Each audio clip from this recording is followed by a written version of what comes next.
तो हेलो दोस्तों, एक और नए वीडियो के साथ। तो मैं आज अपने फ्रेंड से मिलवाना चाहता हूँ जो कि पॉलिटेक्निक से प्लेस्ड हो चुके हैं। तो ये मैं अपना थोड़ा एक्सपीरियंस बताएंगे, क्या कैसे किया है, इनका प्रोसेस क्या है। तो चलिए स्टार्ट करते हैं। First of all I would like to thank my best friend Arpit Yadav. इन्होंने ब्लॉग के द्वारा आप सभी को पॉलिटेक्निक के सारी डिटेल्स बताएंगे। तो सबसे पहले मैंने ट्वेल्थ किया। ट्वेल्थ के बाद ये होता है कि आप करें क्या, आगे आपका फ्यूचर क्या है। तो अगर आप मिडिल क्लास फैमिली से बिलोंग करते हैं तो आपके लिए बेस्ट चॉइस है पॉलिटेक्निक। डिप्लोमा डिप्लोमा क्षेत्र में ये समझ लीजिए कि मैं आपको एक बीच में कट करना चाहूँगा उसके लिए। तो मैं पहले ये पूछ रहा हूँ कि अब 2000 जैसे अब स्टूडेंट है जिनने ट्वेल्थ कर रखी है, तो वो अब 2024 में अब मतलब पॉलिटेक्निक कर सकते हैं कि नहीं, मतलब स्कोप है अब आगे कि नहीं। देखिए, पॉलीटेक्निक का स्कोप तो बेस्ट है। ये समझिए बीटेक के कंपैरिजन में पॉलीटेक्निक आज बीट कर रहा है। बीटेक में क्या है कि आपको एंट्रेंस एग्ज़ाम टफ होगा, उसके बाद आपको गवर्नमेंट कॉलेज मिले या ना मिले। बट अगर आप पॉलीटेक्निक करना चाहते हैं तो वो आप 10th के बाद भी कर सकते हैं और 12th के बाद भी कर सकते हैं। इसका एक फॉर्म आता है जिसमें एंट्रेंस एग्ज़ाम होता है जीकअप के द्वारा। वो फॉर्म आएगा, आप उसको फिल करें, उसके बाद आप उसका पेपर दें। जो भी आपके मार्क्स आएंगे उससे आपकी रैंक बनेगी और रैंक के बाद आपको काउंसलिंग कराना होगा और आपके नंबर और रैंक के हिसाब से आपको कॉलेज फिलअप चॉइस फिलिंग मिलेगी। और अगर आप बढ़िया कॉलेज से करना चाहते हैं तो फर्स्ट पे आता है government polytechnic Lucknow and second top पे आता है गवर्नमेंट पॉलिटेक्निक कानपुर। जहाँ से कानपुर से मैंने भी पॉलिटेक्निक किया है। मेरी कोर ब्रांच थी केमिकल इंजीनियरिंग।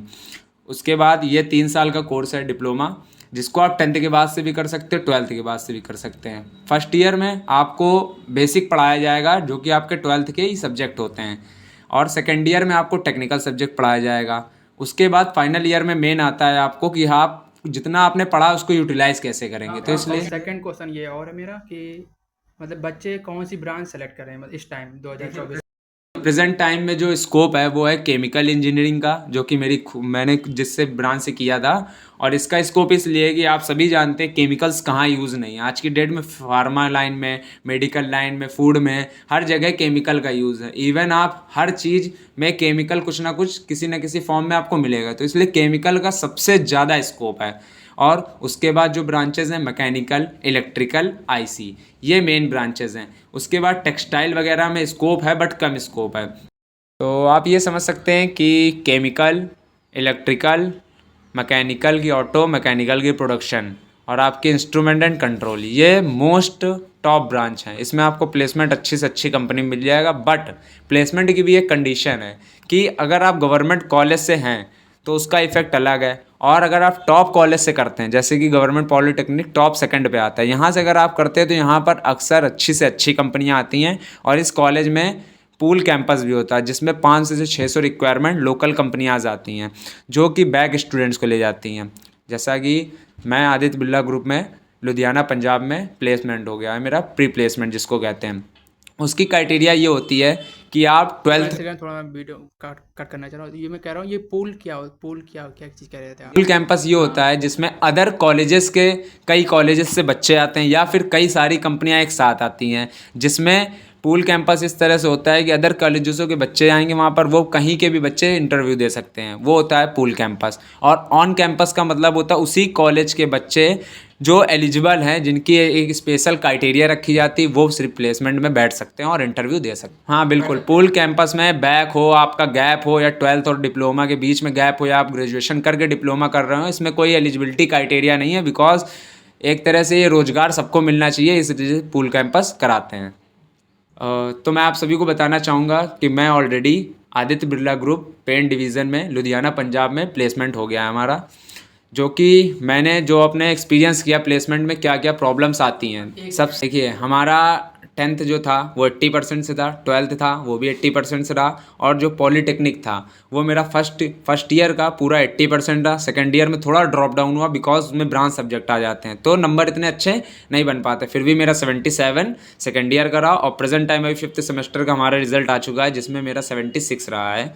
और जैसा कि मैं आदित्य बिरला में सिलेक्ट हूँ तो इस वजह से आपको मैं बताना चाहूँगा कि अगर आपने 12th किया है हाल ही में या फिर आप 10th किया है आपने, तो आप पॉलीटेक्निक की जीकअप की परीक्षा ज़रूर दें। जिससे आपको 10th किया है तो आपको ये होगा कि एक्सपीरियंस हो जाएगा पेपर किस लेवल का आता है। तो इससे आपको आगे चल के पेपर देने में आसानी होगी और आपको कॉलेज अच्छे से टॉप कॉलेज मिल जाएगा। और अगर आपने 12th किया तो भी आप दे दें और फर्स्ट चॉइस में ही, फर्स्ट बार में ही आप अटेम्प्ट में कॉलेज अपना चूज़ कर लें। क्योंकि अगर आपका 12th के बाद गैप होगा तो कुछ कुछ अच्छी कंपनियों की एलिजिबिलिटी होती है कि आपका 12th और डिप्लोमा के बीच में गैप ना हो। और आदित्य बिरला में यही क्राइटेरिया है कि आपका 12th के बाद तुरंत डिप्लोमा हो, नो एक्टिव बैक, कोई बैक नहीं होनी चाहिए, एज भी होनी चाहिए 18 से 20 के बीच में बच्चे की एज होनी चाहिए और फ्रेशर होना चाहिए आपको, जिसके बाद आपका प्री प्लेसमेंट होगा। और इसका package minimum Aditya Birla group का 3 लाख रुपए है, जो कि मेरा पैकेज है 4 लाख 4 LPA का है। मेरी 1 साल की ट्रेनिंग है, ट्रेनिंग में 4 LPA मुझे ऑन हैंड मिलेगा। उसके बाद आपको रहना, खाना, ट्रांसपोर्ट सभी फैसिलिटीज़ कंपनी देंगी। 1 साल ट्रेनिंग के बाद आपको कर दिया जाएगा जूनियर ऑफिसर की पोस्ट पर, और जिसका आपका पैकेज बढ़ के हो जाएगा 4.8। ब्रांच जो परफेक्ट ब्रांच है, ये मतलब ये फर्स्ट प्रायोरिटी क्या है? केमिकल वाली ज़्यादा बेटर है या कुछ मैकेनिकल या इलेक्ट्रॉनिक, ऐसा कुछ? आपके स्कोप के ऊपर है। देखिए, अगर आपकी केमिस्ट्री शुरुआत से अच्छी है तो मेरी यही बेस्ट चॉइस रहेगी कि आप केमिकल ब्रांच लें, क्योंकि केमिकल ब्रांच के एक अलग एडवांटेज है। देखिए, मैकेनिकल में तो आपको फिजिक्स की नीड है, अगर आपकी फिजिक्स अच्छी है तो आप मैकेनिकल लीजिए। श्योर है कि मैकेनिकल आज से आने वाले डेट में आपके व्हीकल, ऑटोमोबाइल्स बंद नहीं होंगे, कभी बंद भी हो जाएंगे तो ई व्हीकल्स आ जाएंगे, जिसमें मैकेनिकल इलेक्ट्रिकल का बहुत स्कोप है। तो मैकेनिकल इलेक्ट्रिकल तो बेस्ट है, बट मैं खुद केमिकल से था तो मैं इसलिए कहूँगा केमिकल बेस्ट है, क्योंकि उसके पीछे भी मैंने रीज़न देखे। रीज़न उसका ये है कि केमिकल पूरे यूपी में सिर्फ 4 जगह ही गवर्नमेंट कॉलेज में है, तो हमारे यहाँ केमिकल की डिमांड ह्यूज है। और मैकेनिकल आप देख सकते हैं कि हर कॉलेज में आपको मैकेनिकल ईजिली मिल जाएगी, इलेक्ट्रिकल ब्रांच ईजिली मिल जाएगी, बट केमिकल की ब्रांच ईजिली अवेलेबल नहीं है, जो कि सिर्फ 4 कॉलेजों में है। और टॉप पे अपना कानपुर कॉलेज आता है, इसलिए टॉप 1 पे जो लखनऊ कॉलेज आता है वहाँ भी आपकी केमिकल इंजीनियरिंग ब्रांच नहीं है। नेक्स्ट क्वेश्चन मेरा ये है कि जो कोई बच्चे जीके जिसने फॉर्म पेपर दिया है, उनको अगर गवर्नमेंट कॉलेज नहीं मिला तो प्राइवेट कॉलेज वो कर सकते हैं? देखिए, अगर आपको गवर्नमेंट कॉलेज अगर नहीं मिलता है डिप्लोमा के बाद, तो आप प्राइवेट कॉलेज से डिप्लोमा मत ही करिए। उसके या तो आप बीटेक कर लीजिए या फिर कोई आप और डिग्री कर लीजिए या और कोई कोर्स कर लीजिए, क्योंकि पॉलिटेक्निक सिर्फ और सिर्फ गवर्नमेंट कॉलेज से और कानपुर से आपने किया है तो आपको एक बेहतर जॉब 3 साल के बाद मिल सकती है। अदरवाइज़ मैंने खुद ही एक्सपीरियंस किया है, पूल कैंपस में एज ए वॉलंटियर मैंने वर्क किया है, तो उसमें मैंने खुद देखा है कि कितनी ज़्यादा बेरोजगारी है। तो आप कोशिश यही करें, आपका लेवल बहुत कम है जीकअप का, ये समझ लीजिए जेई एडवांस दे के आप बीटेक करेंगे, उसका लेवल बहुत हाई है। और जो आपका जीकअप में पेपर आता है वो 10th लेवल पे आता है, जिसमें 50 क्वेश्चन मैथ के होते हैं, 25-25 क्वेश्चन फिजिक्स केमिस्ट्री के होते हैं। आपका इजी लेवल होता है, इजीली पेपर निकल जाएगा, आपके अच्छे नंबर बन जाएंगे। और एक चीज़ ये बता दूंगा कि 2023 के बाद से गवर्नमेंट ने BTUP लखनऊ ने एक गाइडेंस निकाली कि आपकी निगेटिव मार्किंग ख़त्म कर दी गई है। तो आप कोशिश ये करें कि पूरे 100 के 100 क्वेश्चन अटैम्प्ट करें, जिसमें आपके 300 नंबर बन जाएं और आपकी अच्छी खासी 1 से 10,000 तक की रैंक बन जाएगी, जिसमें आपको कानपुर का टॉप कॉलेज मिल जाएगा। नेक्स्ट क्वेश्चन ये है कि इंटर्नशिप कहाँ कैसे करें? देखिए, इंटर्नशिप मैंने किया है मिनरल ऑयल कॉरपोरेशन से, पनकी, वहाँ पर ग्रीस मैन्युफैक्चरिंग प्लांट होती है। इंटर्नशिप आपका एक तरह से बस सब्जेक्ट है, और सब्जेक्ट है उसके आपको नंबर मिलेंगे, एक तरह से सब्जेक्ट है वो पास क्वालिफाइंग नेचर होता है। आप कहीं से भी इंटर्नशिप कर सकते हैं, बट कोशिश ये करिए कि इंटर्नशिप में आपको मेन काम होता है, इंटर्नशिप इसलिए आपकी बनाई जाती है ताकि जो भी आपने पिछले 2 सालों में पढ़ा है उसको विजुलाइज कर सकें कि कैसे, जैसे कि केमिकल इंजीनियरिंग में heat exchanger, heat pump, evaporator, condensation, ये सभी प्रोसेस होते हैं। तो इंटर्नशिप इसलिए हुई होती है, एक तरह से आप ये समझ लीजिए कि आपने जो भी पढ़ा है उसको विजुलाइज रियल रूप में देखना कि वो कैसा दिखता है, किस तरह से काम करते हैं, आपको इसी वजह से इंटर्नशिप कराई जाती है और ये आपका एक सब्जेक्ट है। और इंटर्नशिप आपने कौन से सेमेस्टर में करी थी? इंटर्नशिप आपका जैसे ही 4th सेमेस्टर आपका ख़त्म होगा, आपको 1 महीने का गैप मिलेगा। कॉलेज की तरफ से ही एक ये दिया जाता है, एक आपको लेटर दिया जाएगा इंटर्नशिप करने का, वो आप जाके किसी भी प्राइवेट कंपनीज़ में दिखाएंगे, वहाँ से आपको जो इंटर्नशिप कराती होगी वो आपको करा देगी। और अपने कानपुर में लोहिया और mineral oil, SAF ordnance factory और भी कई प्राइवेट कंपनीज़ हैं, जैसे कि मंदना में केमिकल्स, डूपर केमिकल्स, ये सब इंटर्नशिप कराती है। अगर आपको फिर भी कोई इंटर्नशिप नहीं मिल रही है तो आप कहीं से भी पैसे दे के इंटर्नशिप कर सकते हैं। पॉलीटेक्निक की जो एग्ज़ाम होते हैं सेमेस्टर वाइज, वो किस लेवल के होते हैं, तो वो थोड़ा बता दो। पॉलीटेक्निक में टोटल 6 सेमेस्टर होते हैं। पहला सेमेस्टर तो आपको कोई भी ब्रांच सब्जेक्ट नहीं पढ़ना, सिर्फ आपके 12th के ही सब्जेक्ट होंगे। इसमें आपको एक हेल्प ये मिल जाती है कि पॉलीटेक्निक के जो एग्ज़ाम्स होते हैं वो 6-6 महीने के सेमेस्टर में होते हैं और एग्ज़ाम बहुत ही ईजी है। क्यों? इसके पीछे भी रीज़न है, क्योंकि आपके पॉलीटेक्निक का जो भी एग्ज़ाम है वो दोनों में आता है, इंग्लिश और हिंदी में, पेपर में दोनों में आता है। आप बायलिंगुअल मतलब हिंदी और इंग्लिश मिक्स करके भी लिख सकते हैं, प्रॉपर इंग्लिश में भी लिख सकते हैं, प्रॉपर हिंदी में भी लिख सकते हैं। तो इसमें सिर्फ 50 नंबर का पेपर होता है जिसमें 6 से 7 सब्जेक्ट होते हैं।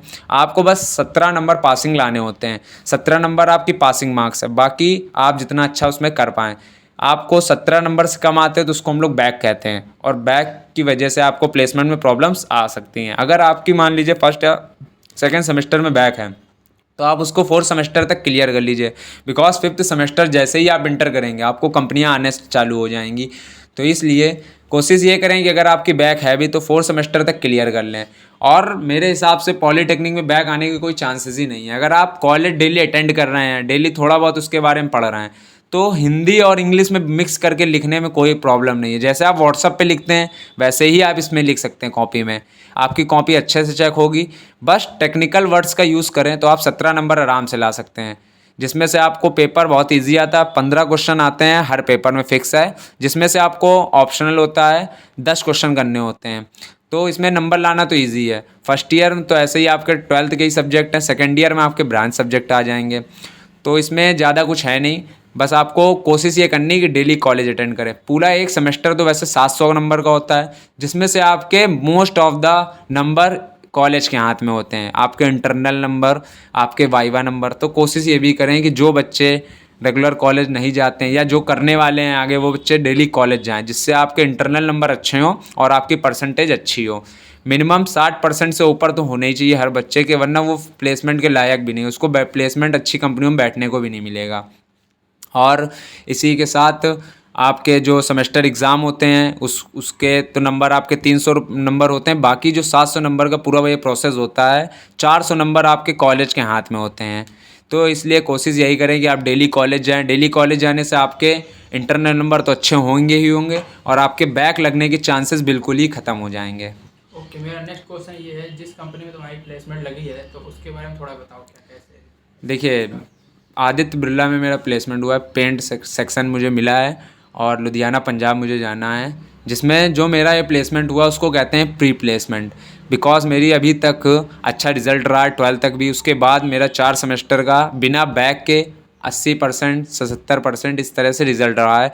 तो जो टॉप कंपनीज़ आई थी उसमें उन्होंने एलिजिबिलिटी रखी थी कि सिर्फ उन्हें फ्रेश बच्चे चाहिए थे, यानी 12th के तुरंत बाद डिप्लोमा जिन्होंने किया हो और जिनकी एज 18 से 19 साल हो। मेरी करंट एज 2005 लिखी है आधार में, इस वजह से मेरी एज भी थी और मैं फ्रेश भी था, और उसके बाद मेरे परसेंटेज भी अच्छे थे, तो मुझे कंपनी में बैठने का मौका मिला।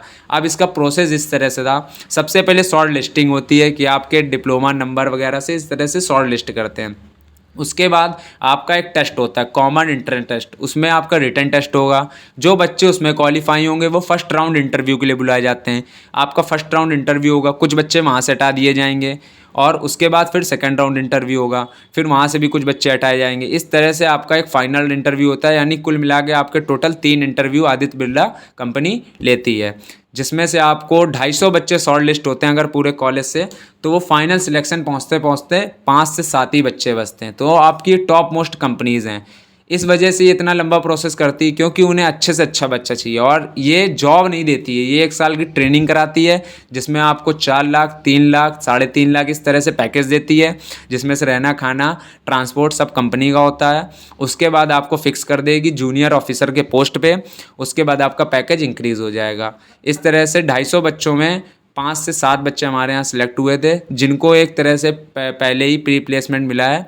और उसके बाद इन्होंने 2 दिन का प्लान विजिट कराया था, उसमें सारी डिटेल्स बताई जाती हैं आपको कि आपको कैसा क्या पैकेज है, कहाँ आपको रहना है और आपको क्या काम मिलेगा। तुम्हारा जो इंटरव्यू हुआ था वो कितने टाइम तक चला था, तो थोड़ा इसके बारे में बता दो। देखिए, सबसे पहले तो कॉलेज में अगर आपकी कंपनी खुद आती है चल के, तो कंपनी का सबसे पहले टारगेट होता है कि 1 दिन में ही सब खत्म कर दे। अगर आपका ऑनलाइन कोई प्रोसेस होता है वो 2 से 3 दिन लग सकते हैं। और फर्स्ट इंटरव्यू में आपसे बेसिक बेसिक सब्जेक्ट पूछेंगे, बेसिक नॉलेज। जैसे आपकी अगर मैकेनिकल है तो आपसे फिजिक्स के अंदर पूछ सकते हैं डीपली, अगर आपकी केमिकल ब्रांच है तो केमिकल्स के केमिस्ट्री के डीपली पूछ सकते हैं। और सेकंड इंटरव्यू में आपसे पूछेंगे कोर सब्जेक्ट जो आपने किए हैं, मतलब जो भी आपने अभी तक पढ़ा उससे रिलेटेड पूछेंगे। और फाइनल इंटरव्यू में सिर्फ और सिर्फ आपसे इंट्रोडक्शन पूछेंगे, आपकी वीकनेस पूछेंगे, आपकी स्ट्रेंथ पूछेंगे। और वो ये तरीका देखते हैं कि आप किस तरह से क्वेश्चन ना आने के प्रेशर को कैसे हैंडल करते हैं और कैसे अपनी वीकनेस को उनके सामने प्रेजेंट करते हैं कि आपकी वीकनेस उनके लिए स्ट्रेंथ दिखाए। मेरा इंटरव्यू फर्स्ट राउंड इंटरव्यू आधे घंटे चला था, उसके बाद लगभग 15 मिनट चला था और फाइनल इंटरव्यू 5 से 7 मिनट का था। तो फर्स्ट राउंड वाला इंटरव्यू थोड़ा टफ रहता है या इजी रहता है, मॉडरेट या? पहला वाला जो इंटरव्यू था वो मेरे हिसाब से, बिकॉज मैं एक डिफेंस एस्पिरेंट भी रह चुका हूँ तो इस वजह से मेरी केमिस्ट्री खुद की बहुत वीक थी और मैं केमिकल ब्रांच से हूँ, तो मेरा फर्स्ट इंटरव्यू जो कह सकते हैं कि एवरेज था। बिकॉज केमिस्ट्री में उसने डीपली पूछा था, बट मेरा इतना कॉन्फिडेंस हाई था कि मेरे जो क्वेश्चन मुझे नहीं भी आ रहे थे उसका प्रेशर मैंने हैंडल किया और मैं सेकंड राउंड इंटरव्यू के लिए शॉर्ट लिस्ट हुआ। थैंक यू अभिषेक भाई। तो तुम्हारे जो इंटरव्यू है वो मेरे व्यूवर्स को थोड़ा देखने में हेल्प मिलेगी कि प्लेसमेंट के बाद क्या कैसा प्रोसेस रहता है। तो मिलते भाई नए वीडियो के साथ। जिसको भी अच्छा लगा हो भाई लाइक करें, सब्सक्राइब करें और कुछ भी ना करें।